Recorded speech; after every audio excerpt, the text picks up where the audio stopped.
Good morning friends and welcome to the pre-market view. The Fed tapering talk is back to hound the markets, and we've seen sharp cuts across the US markets and Asian markets also.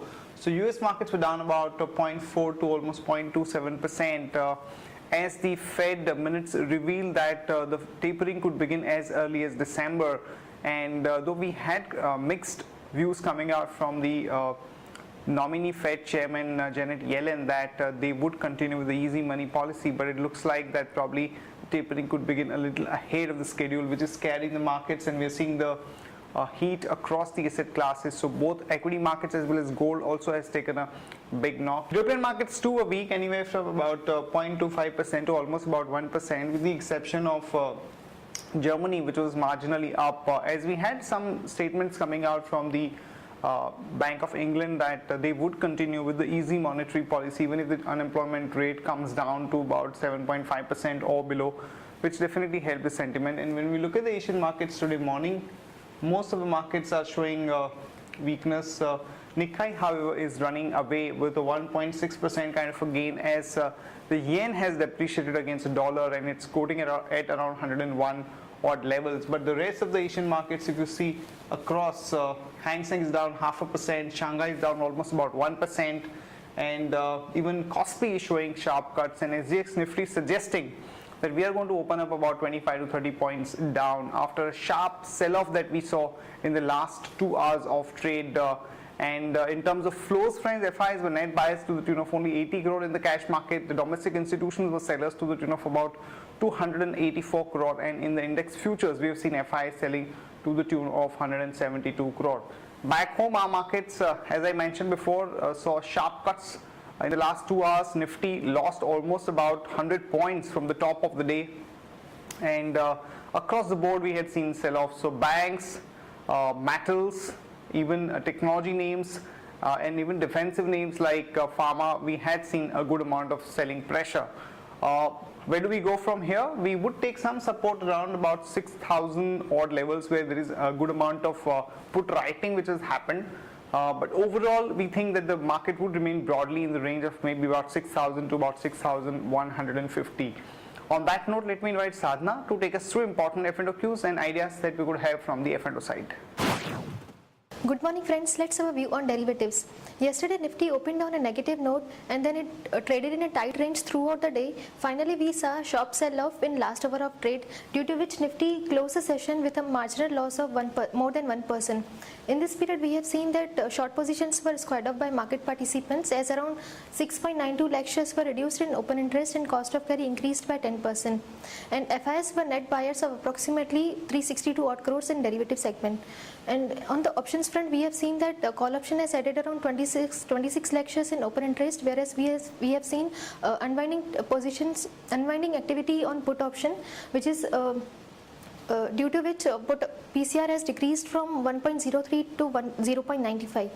It is clearly visible in the options activity, as we see unwinding activity taking place in the put option strikes of 6,000 followed by 6,100, and on strikes of 6,300 call option has seen a good activity, as we see highest number of shares are there in open interest followed by 6,200. As we are trading above weekly VWAP of 6085, our bias for the market is positive, and we may see uncertainty and volatility to continue in the market.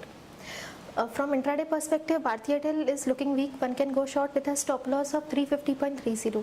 Thank you. Here are the important news and events that we are tracking today. First of all, Jet Airways has concluded the sale of 24% equity stake in the airlines to Etihad Airways for about 2,057 crore. And Etihad CEO James Hogan and its CFO James Rigney have been appointed as the additional directors on the Jet Airways board. So this is definitely a positive for Jet Airways stock. Also, the fact that the Jet Airways is looking at spinning off its frequent flyer program into a separate subsidiary company, wherein Etihad will also hold about 50% stake and will infuse almost about $150 million into it. So one can go long on Jet Airways with a stop loss of 319 and a target of about 336 to about 342. The Finance Ministry has indicated that the direct tax code could be taken up for final discussion in the winter session of the Parliament, and this bill proposes to keep the exemption limit at rupees 2 lakh, which is currently the limit, and is also looking at proposing a tax for the people who are earning more than 10 crore per annum at about 35% rate of tax. There has been some turbulence in the sugar companies because of the fact that most of the sugar mills in UP have suspended their operations because of the higher cane prices that they are paying for about 280 rupees per quintal.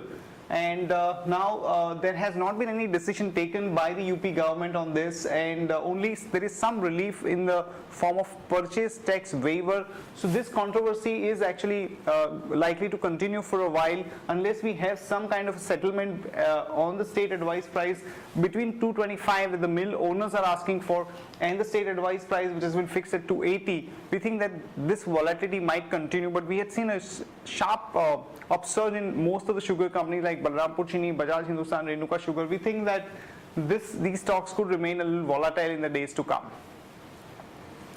Diesel prices could be deregulated over the next 6 months' time, as per Virappa Moily, who is the Union Oil and Gas Minister. And this is definitely a bit of a relief, but it remains to be seen whether they are finally able to take this decision. And the country's largest private power producer, Tata Power, has signed an agreement with Vietnamese government for setting about 1320 megawatt thermal power plant in this Southeast Asian nation. MCX has signed up some kind of agreement with China-based Dalian Commodity Exchange to have some kind of a knowledge sharing, etc. So a bit of a relief for MCX.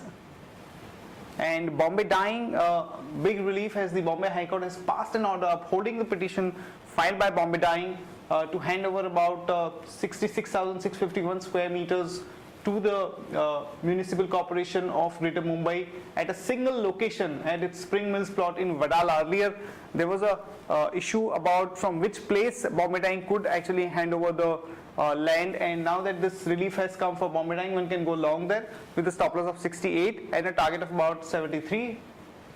Reliance Industries, some negative news as the government imposes additional penalty of $792 million on Reliance for less than targeted output from its KGD6 block. So one can short Reliance with a stop loss of 880 and a target of about 837 to about 819.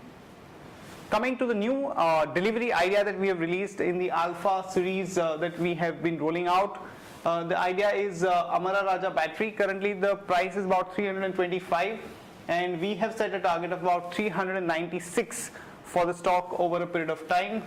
The key argument is that this is one of the leading battery manufacturer of the country with almost about 45% market share in the telecom sector and about 32% in the organized UPS market and about 25% in the organized automotive replacement segment. And consistently the company has been able to deliver good set of numbers, and in the Q2 also the results were much better than market expectations. The margin was at about 17.6%, and this is contrary to the market leader Exide, which has not been reporting good performance. Amara Raja has been able to report consistently better performance compared to Exide, and we think that given the expansion that the company has undertaken of about 750 crore for two-wheeler and four-wheeler segment, the overall growth is likely to be superior over the next about 3 to 4 quarters. And because of this kind of solid fundamentals, reasonable valuations at about 13 times the forward PE it's available at, we think that there is going to be some kind of an outperformance that one can make out over the next about 3 to 6 months time. And even if you look at the chart of Amara Raja, it's an uncharted bull territory. It is quoting at all-time high levels, and if you see this rising channel, it's been taking consistently support somewhere there, and we think that one can expect about 25 to 30% kind of appreciation over the next about 3 to 6 months time. That's it from all of us, friends. Have a great trading session and see you tomorrow at the same time.